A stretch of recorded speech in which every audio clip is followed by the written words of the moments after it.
નમસ્કાર. આમ તો અત્યારે સમગ્ર ગુજરાતની અંદર દેશના યશસ્વી પ્રધાનમંત્રી શ્રી નરેન્દ્રભાઈ મોદીના કેન્દ્ર સરકારના 12 વર્ષ પૂરા થયા એની ખૂબ મોટા પાયે જન કલ્યાણકારી કામોને લઈને શિબિરોના આયોજનો, પ્રાકૃતિક ખેતી, ખાસ કરીને વિકસિત ભારતના સંકલ્પમાં જે કામો થઈ રહ્યા છે એની માહિતી ખૂબ મોટા પ્રમાણમાં કાર્યક્રમ ચાલી રહ્યા છે.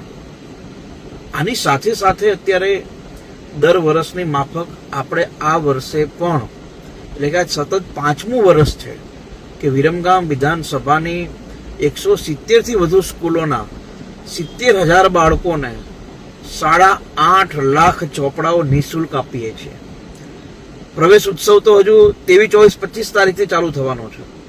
સ્કૂલ 9 તારીખથી ચાલુ થઈ ગઈ, 9 જૂનથી, અને આપણે 15 જૂનથી આ ચોપડા વિતરણનો કાર્યક્રમ શરૂ કર્યો છે. આજે 4થો દિવસ છે અને લગભગ આ 17-18 દિવસ ચોપડા વિતરણનો કાર્યક્રમ ચાલતો હોય છે. આજે એટલા માટે આ વિડીયોના માધ્યમથી તમારા બધાની વચ્ચે વાત મૂકું છું કેમ કે આજે એક સાથે 34 સ્કૂલોના 3400 બાળકોને 38,000 ચોપડાનું વિતરણ આજે એક દિવસમાં થયું.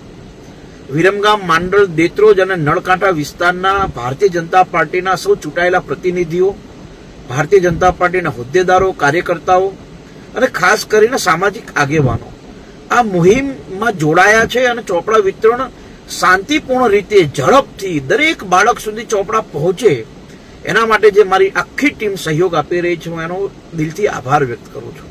આમ તો જ્યારે ચોપડા વિતરણ પતે પછી સમૂહ ભોજન કરતા હોઈએ, આભાર વ્યક્ત કરતા હોઈએ, પણ આજે એક દિવસે જ્યારે આવડું મોટું કામ લઈને સીધું જ 34-35,000 ચોપડા અને 4,000 વિદ્યાર્થીઓ જોડે એક જ દિવસમાં ચોપડા પહોંચાડ્યા એ કાબેલે તારીફ કામ હતું. એટલે વિડીયોના માધ્યમથી તમારા બધાની વચ્ચે આ વાત મૂકું છું.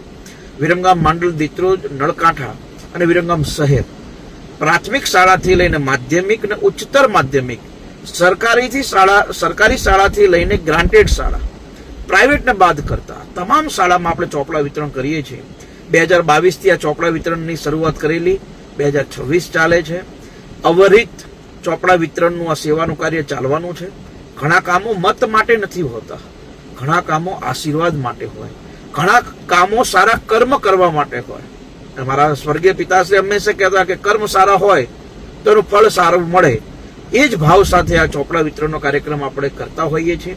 તમે બધા જોડાઓ છો અને દરેક નાનામાં નાના બાળક જોડે આપણા ચોપડા પહોંચે છે એ બદલ આપ સૌનો આભાર પણ માનું છું. ભવિષ્ય માટે શુભેચ્છા પણ આપું છું અને મારી આખી ટીમને આ કાર્યમાં જોડાવા માટે સાધુવાદ હૃદયના ભાવથી ખૂબ ખૂબ આભાર વ્યક્ત કરું છું.